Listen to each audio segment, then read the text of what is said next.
आप दिन में करीब 20,000 बार सांस लेते हैं, पर हैरानी की बात यह है, ज्यादातर सांसें आपको शांत नहीं बल्कि बेचैन बना रही होती हैं। अब जरा सोचिए, अगर सिर्फ 5 मिनट रोज आप अपने दिमाग की धुंध मिटा सकें, विचारों की भागदौड़ थाम सकें और भीतर एक साफ शांत लहर महसूस कर सकें, वो भी बिना किसी दवा या थेरेपी के। क्योंकि ब्रेथ वर्क सिर्फ योग का हिस्सा नहीं, ये आपके मस्तिष्क का रीसेट बटन है। ये वही विज्ञान है जो प्राण को जगाकर आपके मन की दिशा बदल देता है। भाग 1, सांस, शरीर और मन के बीच की पुल। जिंदगी की रफ्तार बढ़ी है, हमारी सांसों की चाल भी तेज हो गई है। आपने महसूस किया होगा, तनाव के समय सांस ऊपर ऊपर चलती है और जब मन शांत होता है तो वही सांस गहराई तक उतर जाती है। यही तो रहस्य है। सांस ही एकमात्र ऐसा सेतु है जो शरीर और मन दोनों को जोड़ता है। ये स्वचालित भी है और सचेत रूप से नियंत्रित भी। यानी हम चाहें तो अपनी सांसों के जरिए उस सिस्टम को प्रभावित कर सकते हैं जो दिल की धड़कन, ब्लड प्रेशर और भावनाओं का संचालन करता है, ऑटोनॉमिक नर्वस सिस्टम। न्यूरोसाइंस अब वही बात कह रहा है जो योगी सदियों से कहते आए हैं। धीमी, गहरी और नाक से ली गई सांसें आपके भीतर की शांति को पुनर्जीवित करती हैं। ये सांसें वेगल टोन बढ़ाती हैं और हार्ट रेट वेरिएबिलिटी को सुधारती हैं, जिसका अर्थ है कि आपका नर्वस सिस्टम अब पहले से अधिक लचीला, स्थिर और शांत होता है। योग की भाषा में यही है प्राण स्थिरता, वो अवस्था जहां भीतर का तूफान थमता है और चेतना फिर से संतुलन में लौट आती है। भाग 2, विज्ञान क्या कहता है। अब बात करते हैं उस पहलू की जहां योग, तंत्र और आधुनिक विज्ञान एक ही बात पर सहमत हैं। सांस सिर्फ हवा नहीं, एक संदेश वाहक है जो शरीर और मन के बीच संवाद करता है। 1. सांस भावनाओं को नियंत्रित करती है। कई EEG और fMRI शोधों ने यह दिखाया है कि नियंत्रित श्वास मस्तिष्क के 3 मुख्य क्षेत्रों को सीधे प्रभावित करती है। एमिगडेला, जो हमारे डर, गुस्से और तनाव की प्रतिक्रियाओं को संभालती है। जब सांस धीमी होती है, एमिगडेला की गतिविधि घटती है, यानी डर और चिंता कम होती है। प्रीफ्रंटल कॉर्टेक्स, ये मस्तिष्क का बुद्धि केंद्र है। जब हम सचेत होकर सांस लेते हैं तो ये भाग सक्रिय होता है, जिससे हम आवेश में आने के बजाय सोच समझकर प्रतिक्रिया देते हैं। इंसुला, ये क्षेत्र हमारे शरीर की आंतरिक जागरूकता यानी इंटेरोसेप्शन को संभालता है, यानी हम अपने भीतर की भावनाओं, दिल की धड़कन और ऊर्जा की लहरों को महसूस करने लगते हैं। नतीजा ये होता है, सांसें गहरी हों तो भावनाएं स्थिर हो जाती हैं। आपका मन कम बिखरा हुआ महसूस करता है, विचारों में स्पष्टता आती है और आप अपने भीतर की दिशा को पहचानने लगते हैं। यही कारण है कि ध्यान और प्राणायाम दोनों में सांस पर ध्यान ही पहला कदम माना जाता है। 2. सांस से तनाव घटता है। आधुनिक चिकित्सा विज्ञान अब ये मान चुका है कि स्लो ब्रीदिंग किसी भी एंटी एंजाइटी या एंटी डिप्रेशन दवा जितनी प्रभावशाली हो सकती है, बशर्ते इसे नियमित रूप से किया जाए। हार्वर्ड मेडिकल स्कूल और स्टैनफोर्ड यूनिवर्सिटी के अध्ययनों में पाया गया कि सिर्फ 10 से 15 मिनट की गहरी लयबद्ध सांसें कॉर्टिसोल को घटा देती हैं। इससे पैरासिम्पैथेटिक नर्वस सिस्टम सक्रिय होता है, जो आपके शरीर को आराम और पुनर्निर्माण की स्थिति में लाता है। दूसरे शब्दों में, जब आप सचेत होकर सांस लेते हैं तो आप अपने शरीर को ये संकेत देते हैं, अब खतरा नहीं है, सब सुरक्षित है। यही कारण है कि सैनिकों, एथलीटों और मनोचिकित्सकों तक ब्रेथ रेगुलेशन को इमोशनल रिकवरी के एक प्रभावी उपकरण के रूप में इस्तेमाल कर रहे हैं। 3. नाक से सांस लेना क्यों जरूरी है। नाक सिर्फ हवा का रास्ता नहीं, बल्कि एक परिष्करण प्रणाली है। नाक से सांस लेने पर हवा फिल्टर, गर्म और नम होकर शरीर में जाती है। इसके साथ ही शरीर नाइट्रिक ऑक्साइड नामक एक अद्भुत अणु बनाता है जो रक्त वाहिकाओं को फैलाता है, खून में ऑक्सीजन का स्तर बढ़ाता है और मस्तिष्क तक ऊर्जा पहुंचाता है। प्राचीन ग्रंथों में इसे बहुत खूबसूरती से कहा गया है। मुख से श्वास लेने वाला मनुष्य चंचलता पाता है, नासिका से श्वास लेने वाला स्थिरता। आज के संदर्भ में यह वैज्ञानिक रूप से सिद्ध हो चुका है। जब आप नाक से सांस लेते हैं तो आपके फ्रंटल ब्रेन लोब्स में अधिक ऑक्सीजन पहुंचती है, जिससे ध्यान, स्मृति और निर्णय क्षमता बेहतर होती है।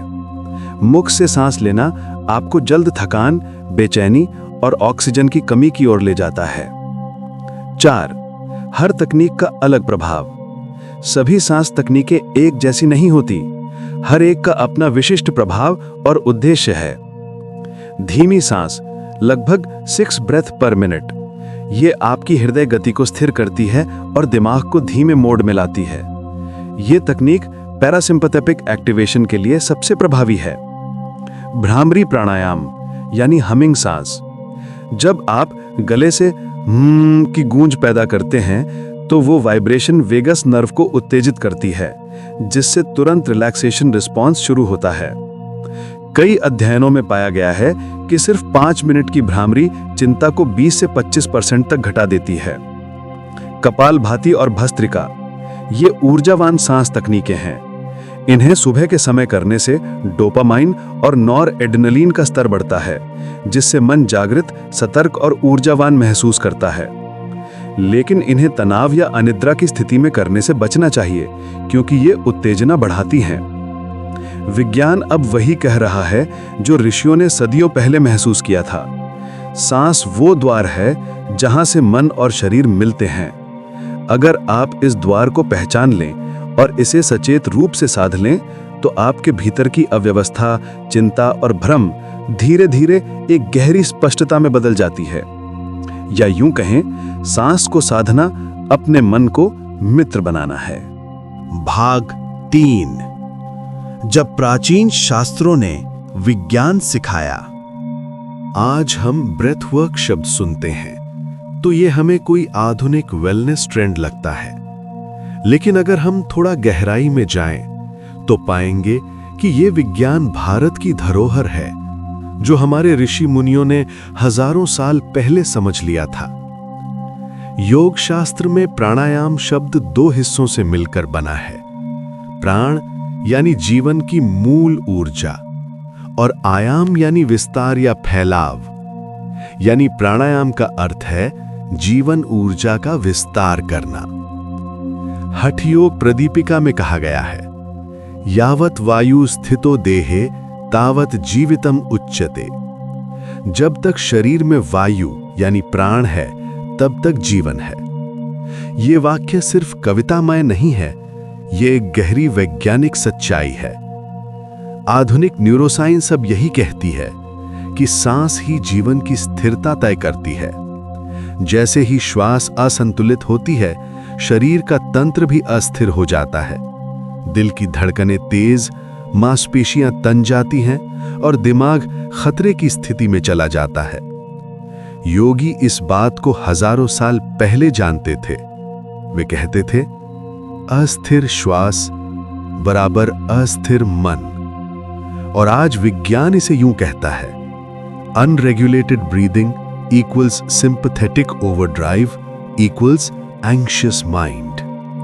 प्राचीन योग दर्शन में कहा गया है कि श्वास हमारे अंतरतम की स्थिति का दर्पण है। जब मन उत्तेजित होता है तो सांस छोटी और तेज हो जाती है। जब मन शांति में होता है तो सांस लंबी, धीमी और गहरी बहती है। विज्ञान भी अब यही साबित कर रहा है। धीमी लयबद्ध सांसें आपके वेगस नर्व को सक्रिय करती हैं, जो शरीर को आराम की अवस्था में लाती है। ये प्रक्रिया आपके पैरासिम्पैथेटिक सिस्टम को बढ़ावा देती है, जिससे रक्तचाप घटता है, हार्ट रेट संतुलित होता है और दिमाग साफ सोच पाता है। ऋषि इस प्रक्रिया को प्राण स्थिरीकरण कहते थे। उनके लिए सांस सिर्फ शरीर को जीवित रखने का साधन नहीं थी, बल्कि चेतना को स्थिर करने का माध्यम थी। प्राण की सूक्ष्म समझ। प्राचीन ग्रंथों जैसे उपनिषद, पतंजलि योग सूत्र और गोरख शतक में प्राण को 5 मुख्य धाराओं में बांटा गया है। प्राण, अपान, समान, उदान और व्यान। प्राण जो हृदय और फेफड़ों में चलता है, जीवन को ऊर्जा देता है। अपान जो नीचे की ओर जाता है, उत्सर्जन और स्थिरता में सहायक है। समान जो नाभि क्षेत्र में संतुलन बनाता है। उदान जो ऊपर की ओर जाता है, वाणी और चेतना को प्रभावित करता है। व्यान जो पूरे शरीर में प्रवाहित होकर सबको जोड़ता है। अगर हम इसे आधुनिक शब्दों में समझें तो ये 5 प्राण धाराएं हमारे ऑटोनॉमिक नर्वस सिस्टम के 5 अलग अलग कार्यों जैसी हैं। हर एक का अपना संतुलन, अपना रिदम है। जब ये सभी प्राण समान रूप से बहते हैं, तब शरीर, मन और आत्मा तीनों एक ही धुन में गूंजते हैं। आज पश्चिमी देशों के क्लिनिकल साइकोलॉजी सेंटर्स में कोहेरेंट ब्रीदिंग, बॉक्स ब्रीदिंग और ऑल्टरनेट नॉस्ट्रिल ब्रीदिंग सिखाई जा रही है, जो सीधे सीधे हमारे नाड़ी शोधन प्राणायाम और अनुलोम विलोम से प्रेरित है। ये कोई संयोग नहीं है। आधुनिक डॉक्टर अब ये मानने लगे हैं कि श्वास को साधना मतलब शरीर के ऑटो पायलट सिस्टम को सचेत रूप से प्रभावित करना। जो योगियों की भाषा में कहा गया, मन को नियंत्रित करने का एकमात्र द्वार है प्राण। इसलिए जब हम गहरी सांस लेते हैं तो हम सिर्फ हवा नहीं भरते, हम अपने भीतर की ऊर्जा, शांति और स्पष्टता को पुनर्जीवित करते हैं। आखिर में विज्ञान अब वहीं पहुंचा है जहां शास्त्र पहले से खड़े थे। फर्क सिर्फ शब्दों का है।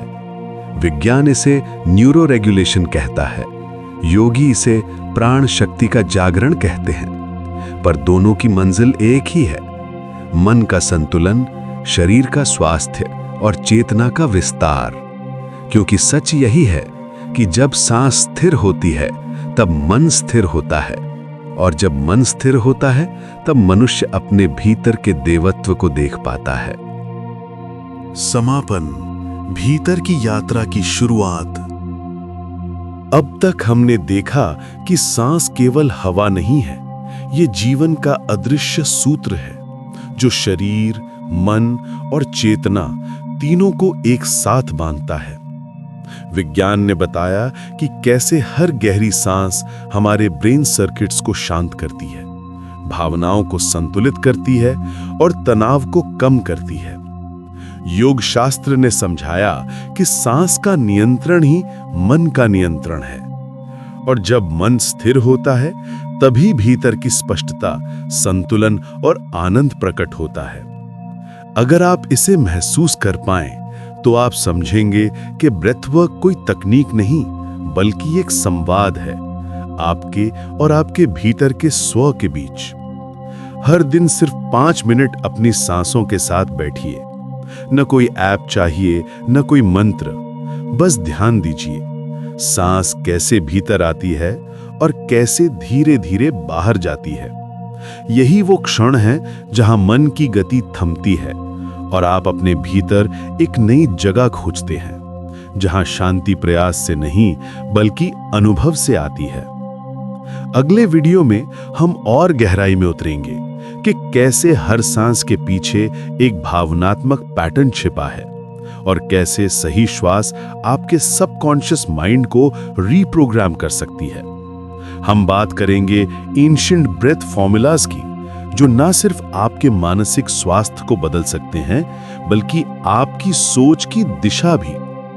अगर आपको यह ज्ञान उपयोगी लगा हो तो चैनल को सब्सक्राइब करें और नोटिफिकेशन बेल जरूर ऑन करें, क्योंकि आने वाले एपिसोड्स में हम इस रहस्यमय यात्रा को और गहराई से समझेंगे। आपकी हर सांस, आपका हर क्षण आपको भीतर की शांति की ओर ले जा सकता है। बस शुरुआत करनी है, एक सचेत सांस से।